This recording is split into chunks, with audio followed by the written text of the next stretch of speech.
কোন কোন নিয়ামত করবে অস্বীকার। যেখানেই তাকাবে দেখবে শুধু তার নিয়ামত সম্ভার। তোমরা আল্লাহর কোন কোন নিয়ামত করবে অস্বীকার। আসসালামু আলাইকুম রহমতুল্লাহি বাবরকাতুহু। প্রিয় ভাই বোনেরা, আমরা ফিরে আসলাম আমাদের জীবন জিজ্ঞাসা সাথে করে। আশা করছি আপনারা আমাদের সাথে আছেন। আমরা সর্বশেষ সেগমেন্টে এসে উপস্থিত হয়েছি। আমরা চলে যাচ্ছি কলে, দেখি কে আছেন। আসসালামু আলাইকুম।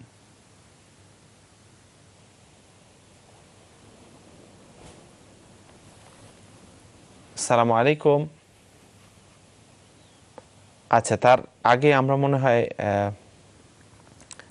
আমাদের এটা ফেসবুকের মাধ্যমে অনেকেই প্রশ্ন দিচ্ছেন, যেটা অনেক অনেক ভালো আমরা মনে করছি। আপনারা প্লিজ কিপ ইট আপ, এটা কন্টিনিউ করতে থাকেন ইনশাল্লাহ।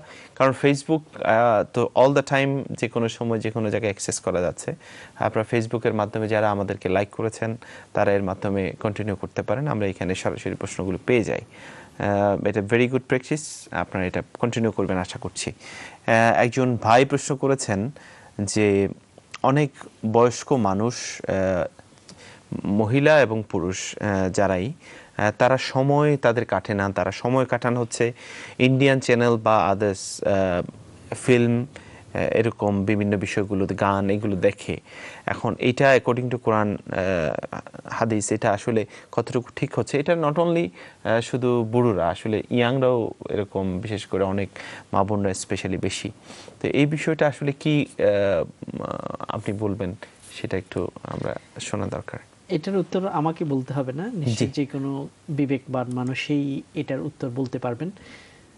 বিশেষত বয়স্ক মানুষ যারা আছে তারা অনেক সময় অবসর জীবন যাপন করেন, তাদের কোনো কর্মক্ষেত্র নেই অথবা কোনো চাকরি নেই, তারা 24টি ঘন্টায় ঘরে কাটান।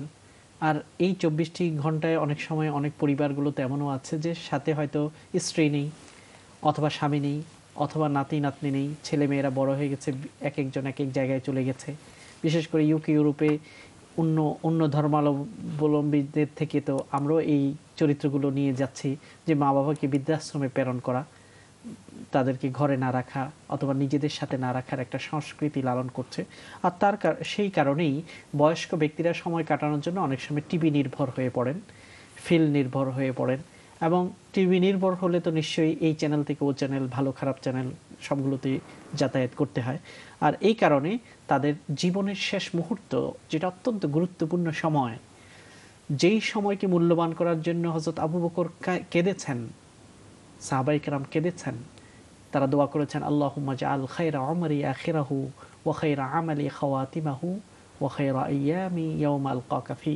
হে আল্লাহ, আমার জীবনের শেষ অংশটিকে সবচেয়ে ভালো অংশ করো, জীবনের শেষ কাজগুলোকে সবচেয়ে ভালো কাজ করো, এবং যেই দিন তোমার সাথে আমার সাক্ষাৎ হবে সেই দিনকে আমার জন্য সবচেয়ে সম্মানিত দিন করো। এই দোয়াটি হযরত আবু বকর করেছেন, এটা হাদিস দ্বারা প্রমাণিত আছে, এবং কাঁদতেন তিনি। কাজেই এই বয়স্ক ব্যক্তি তার শেষ জীবনে আল্লাহ যে তাকে হায়াত বৃদ্ধি করেছেন, হায়াত পেয়েছেন, এটাকে কাজে লাগানো দরকার ছিল, সেটাকে তিনি না লাগিয়ে তিনি বিভিন্ন ফিল্ম নির্ভর হচ্ছেন, বিশেষ করে ইন্ডিয়ান চ্যানেলগুলোতে সিরিয়ালগুলো দেখছেন, ধারাবাহিকগুলো দেখে সময়কে ব্যয় করছেন। এটা তার জন্য খুবই দুর্ভাগ্যের ব্যাপার। কারো মা বাবা যদি এরকম থাকে, তাদেরকে তাদের মন এবং চিন্তাকে ডাইভার্ট করার জন্য তাদেরকে ভালো কাজেই দিকে তাদের দৃষ্টিকে আকর্ষণ করতে হবে।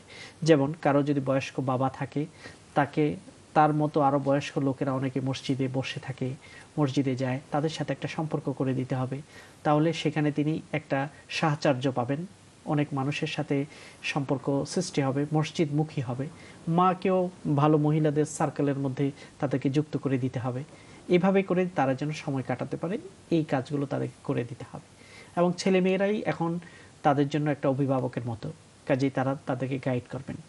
তাছাড়া যেসব মা বোনরা ঘরে থাকেন, তারাও অনেক সময় দেখা যায় যে ইন্ডিয়ান চ্যানেলগুলোতে ব্যস্ত থাকেন অথবা ধারাবাহিকগুলো তারা দেখেন। আর ইন্ডিয়ান অনেকগুলো কালচার এত ভয়ঙ্কর, এত ডেঞ্জার, এত পয়জনিং, বিষাক্ত, যেটা আমাদের পরিবারগুলোতে অনেক সময় দ্বন্দ্ব তৈরি করে দেয়। এবং ইন্ডিয়ান চ্যানেলগুলোতে বিশেষ করে শ্বশুর শাশুড়ির দ্বন্দ্ব দেখানো হয় অনেক অনেক নানা উপায়ে, অথবা যে বড় পরিবার এক্সটেন্ডেড পরিবারগুলোতে কীরকম ঘটনা ঘটে, নানা রকম কৌশল কৌশল দেখা হয়, সেগুলো অবচেতনে মুসলিম পরিবারগুলোতে তারা প্রয়োগ করার চেষ্টা করে। এটা সবচেয়ে একটা খারাপ দিক তো আছে। এছাড়া অনেকগুলো অশ্লীল দৃশ্য ওখানে অনেক সময় থাকে। তো এগুলো অবশ্যই ঘৃণিত। আল্লাহ তাআলা সূরা নূরে বলেছেন, নূর মানে হলো আলো। এই আলোকিত সূরাতে আলোকিত মানুষ হওয়ার শিক্ষা দিয়েছেন। সেখানে বলেছেন ফাহিশা, অহেতুক অশ্লীলতা যারা প্রচার হোক বা সেটাতে নিজেদেরকে জড়িত করে, আল্লাহ বলেছেন তাদের জন্য কঠোর শাস্তির ব্যবস্থা আল্লাহ করেছেন। এই জন্য যে কোনো অশ্লীলতা থেকে নিজেদেরকে বিরত থাকতে হবে। একটু আগে আমরা বলেছি যে আমরা কাজ করব, প্রোডাক্টিভ হব, অপচয় সময়ের করব না। এবং আল্লাহ নবী বলেছেন যে একটি গাছ যদি তুমি রোপণ করো, গার্ডেনিংয়ের ব্যাপারে আমরা বলতেছিলাম যে একটি গাছও যদি কেউ রোপণ করে এবং ওখান থেকে যেই কোনো ফল হবে, শাক সবজি হবে, সেটা মানুষ খাক কিংবা গরু ছাগল খাক কিংবা কোনো অন্য প্রাণী খাক, সেটা সদকা করলে যে সব, সাদাকার সব আল্লাহ পাক তাকে দান করবেন। এবং একটি বর্ণনাতে এমনও এসেছে যে কোনো একজন মুমিনের হাতে যদি একটি চারা গাছ থাকে এবং সে দেখলো যে এই চারা গাছ রোপণ করার 1 মিনিট বাকি আছে, এরপরেই সে মারা যাবে অথবা কিয়ামত হয়ে যাবে, তখনও মুমিন ওই চারা গাছ রোপণ থেকে নিজেকে বিরত রাখবে না। অর্থাৎ জীবনের শেষ মুহূর্তে হলেও চারা গাছ রোপণ করতে হবে। অর্থাৎ এই শিক্ষাই দেয় যে মুমিন মুসলমান তারা ফিল্ম দেখে অনর্থক সময় কাটাতে পারে না, তারা প্রোডাক্টিভ কাজে নিজেদেরকে ব্যস্ত রাখে। এই জন্য আমরা সকলেই প্রোডাক্টিভ হওয়ার জন্য চেষ্টা করব, কর্মক্ষম হওয়ার চেষ্টা করব, কর্মশীল হব। আমরা অপ্রয়োজনীয় সময়কে নষ্ট করব না। আল্লাহ যেন আমাদেরকে সেভাবেই জীবনযাপন করার তৌফিক দান করেন। আমিন। ফেসবুকে আরো বেশ কিছু প্রশ্ন আসছে, খুবই গুরুত্বপূর্ণ মনে করছি। এখন এক ভাই প্রশ্ন করেছেন, সেটা হচ্ছে ফুল টাইম কাজ করি বাট হাফ টাইম দেখিয়ে হাউজিং বেনিফিট নেই, কিন্তু যেই ফুল টাইম কাজটা করা হয় সেখানে মিনিমাম যে ওয়েজেস আছে তার চেয়ে অনেক কম দেয়া হয়। তাহলে এখন উনি যদি যেটা পায় সেটা দেখায়, উনি যেটা বলছেন যে ওনার আর কিছু থাকবে না বা এরকম কিছু একটা। তা এখন এটা আসলে কতটুকু ঠিক হচ্ছে? প্রশ্নটি খুবই গুরুত্বপূর্ণ। আমরা আসলে অনেক সময় ভয় পেয়ে যাই যে আমি যদি সত্য বলি আমার তেমন বেশি আর্থিক অবস্থা হবে না। আর এই ভয়ের কারণেই, শয়তানি দুর্বলতার কারণেই আমরা অনেক সময় মিথ্যার আশ্রয় নিয়ে ইনকামটাকে বাড়ানোর চেষ্টা করি। এটা কখনো উচিত নয়। কারণ এই দেশে যে আইনগুলো করা হয়েছে অনেক বাস্তব ভিত্তিক গবেষণার মাধ্যমে করা হয়েছে যে একটা পরিবার পরিচালনার জন্য একটা ব্যক্তি তার মিনিমাম প্রয়োজনগুলো পূরণের জন্য কত টাকা দরকার, ওই হিসেব করেই তারা একজন মানুষের কতটুকু পয়সা হলে বেনিফিট দেওয়া হবে, কতটুকু ইনকাম হলে বেনিফিট দেবে না, এগুলো নির্ধারণ করে থাকে। কাজেই আমাদের মুসলমানদের জীবন তো আরও বেশি সহজ, আরও বেশি স্বাভাবিক এবং আরও বেশি অল্পে তুষ্টিতে ভরা থাকবে। আমাদের জীবন তো খুব বিলাসিতা থাকবে না। এই জন্য অল্পতে তুষ্ট হয়ে সত্য বলে অল্পতে তুষ্ট থাকবো, সত্য বলে কম ইনকাম করব, কিন্তু মিথ্যা বলে বেশি ইনকামের চেয়ে, কারণ মিথ্যা বলে বেশি ইনকাম নিলে সবচেয়ে যেই জঘন্য ক্ষতিটা আমার হবে, আমার মনের ভিতরে একটা চোর চোর ভাব থাকবে। চোর যেমন পুলিশকে দেখলে ভয় পায়, একইভাবে মৃত্যু যখন আসবে ফেরেশতা দেখার আগেই আমার ভিতরে একটা ভয় কাঁপবে। অনেকে এইভাবে উদাহরণ দেয়, কেউ যদি বাংলাদেশ থেকে আসছে, এয়ারপোর্টে যদি তার লাগেজে যদি এমন কোনো কিছু থাকে যেটা আনাটা অবৈধ, সবসময় তার মনটা পুরা জার্নিতে মনটা কাঁপবে যে আবার না হিথ্রোতে ধরে ফেলে। তো কাজেই আর যদি তার ভিতরে কিছু না থাকে তার কোনো ভয় লাগবে না, খুব জার্নিটা খুব স্মুথ হবে। তেমনি ভাবেই আমরা যদি কোনো অন্যায়তে নিজেকে জড়িয়ে জীবনকে চালাই, তখন সবসময় মনটা ভীত থাকবে। একসময় আমার বিবেকের শক্তিটা আমি হারিয়ে ফেলবো, বিবেক আর ভালো খারাপ পার্থক্য করতেই পারবে না। এই জন্য অল্পে তুষ্টির জন্য কানাআত, মানে অল্পে তুষ্ট থাকা, অল্পে কষ্ট করে টানাপড়েন করে জীবন চালানোর গুরুত্ব ইসলামে অনেক বেশি, এবং এটাকেই বরকতপূর্ণ করা হয়েছে, বলা হয়েছে। মানসিক শক্তি থাকবে, বিবেকের পাওয়ার থাকবে। আর পয়সা বেশি হয়ে গেল অবৈধভাবে, কিন্তু বিবেকের পাওয়ারকে আমরা হারিয়ে ফেলবো। এই জন্য আপনি সত্য কথা বলবেন কাউন্সিলে গিয়ে, আপনি ফুল টাইম করেন, পার্ট টাইম করেন, কত ইনকাম করেন, সেটা যেভাবে করেন সেভাবে আপনি প্রদর্শন করেন। এর মাধ্যমে যতটুকু হয় ইনশাআল্লাহ কাউকে আল্লাহ না খেয়ে মারবেন না ইনশাআল্লাহ। এটার উপর আমাদেরকে ঈমান এবং ইয়াকিন রাখতে হবে। কথাটা বলা খুবই সহজ, কিন্তু জি। বাস্তব জীবনে কঠিন, আমরা জানি। কিন্তু এই কঠিনটা পার হয়ে আমাদেরকে সামনে যেতে হবে। আল্লাহ নবী বলেছেন, একটা হাদিসে পড়েছি, এমন একটা সময় আসবে যখন ঈমান রাখা হাতে জ্বলন্ত কয়লা রাখার মতো কঠিন হবে। এটা তো সহজ না, আপনি জ্বলন্ত কয়লা রাখা তো আসলেই কঠিন, অর্থাৎ এরকম সত্য বলাটা খুবই কঠিন হবে। আল্লাহ আমাদের তৌফিক দিন ইনশাআল্লাহ। আরেক ভাই প্রশ্ন করেছেন ফেসবুকের মাধ্যমে যে উনি দেশে যাচ্ছেন, দেশে যেতে হলে তো টাইমিং এর বেশ কিছু ঝামেলা হয়, এই প্রতিমধ্যে নামাজগুলো কিভাবে কি করবেন? সফর অবস্থায় আপনি যখন ফ্লাইটে থাকবেন অথবা এয়ারপোর্টগুলোতে থাকবেন, তখন আগে থেকে আপনাকে প্ল্যানিং করতে হবে। আপনি কখন যাচ্ছেন, আপনার জোহরের টাইম কখন হবে, আসর কখন হবে, মাগরিব এশা কখন হবে, সেভাবে আপনি টাইমিং করতে হবে। সফর অবস্থায়ও নামাজ কোনোভাবেই মাপ হবে না, পড়তে হবে। এবং আলহামদুলিল্লাহ প্রতিটি এয়ারপোর্টে এখন নামাজের জায়গা আছে, হিথ্রোতে আছে, আপনি দুবাইতে ট্রানজিট করলে সেখানে আছে, অন্য যেই কোনো মুসলিম দেশে যদি করে সেখানেও আছে, ঢাকাতেও আছে। এমন কোনো জায়গা নেই যেখানে নামাজের কোনো ব্যবস্থা নেই, সব জায়গাতেই আছে। কাজেই আমরা নামাজকে ওইভাবে প্ল্যানিং করব। এখন যদি আপনি 4 রাকাতের নামাজ হয়, জোহর, আসর, এশা, সেগুলোকে আপনি 2 রাকাত করে আদায় করবেন। সুন্নত আদায়ের দরকার নেই, সফরে চলাকালীন আল্লাহ নবী আদায় করেননি, শুধু মাত্র ফরজকে আদায় করেছেন। যখন আপনি সেটেল হবেন তখন আপনি সুন্নত আদায় করবেন। কিন্তু জার্নি চলা অবস্থায় আল্লাহ তাআলা ফরজকে যেখানে 2 রাকাত করে দিয়েছেন, কমিয়ে দিয়েছেন, সেখানে সুন্নত মুআক্কাদা তাড়াহুড়া করে আদায়ের কোনো দরকার নেই। রিল্যাক্স মোডেই আপনি ফরজকে আদায় করবেন। আর যদি আপনি মনে করেন যে এমন একটা অবস্থা যে আসর নামাজ কাদা হয়ে যাবে, তখন জোহর পড়ার সময় আপনি আসরকে কম্বাইন করে নিতে পারেন। এটা অনেক মযহাব অনুযায়ী আছে। নামাজ কাজা করার চেয়ে হানাফি মাযহাবকেও যারা অনুসরণ করেন, নামাজ আসর কাজা হয়ে যাওয়ার চেয়ে জোহর এবং আসরকে কম্বাইন করাটাই হচ্ছে সবচেয়ে নিরাপদ। একইভাবে মাগরিব এবং এশাকেও কম্বাইন করে একসাথে পড়া যায় যদি ওইটা কাজা হয়ে যাওয়ার সম্ভাবনা থাকে।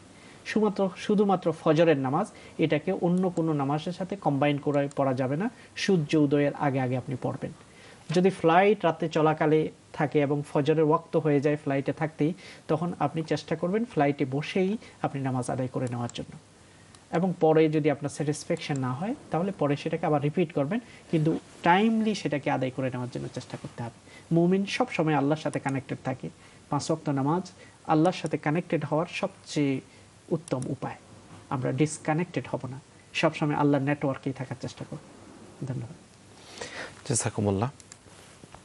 আমার মনে হয় ওখানে আরেকটা বিষয়, যেমন দেখা যাচ্ছে 5-6 ঘন্টা মানে দেশ থেকে আসার সময় এই প্রবলেমটা হয়। আসর মানে হয়তো দুবাইতে পড়ছেন, আবার এখানে এসেও দেখা গেল আসর, এই বিষয়টা তখন কিভাবে সলিউশন হবে? কোনো অসুবিধা নেই। আমি যদি আসর দুবাইতে পড়েই ফেলি, আবার এখানে এসেও দেখি এখন আসরের সময়, আমার আবার আসর পড়ার দরকার নেই, একবারেই যে আসর পড়লাম ওটা দিয়ে হয়ে যাবে।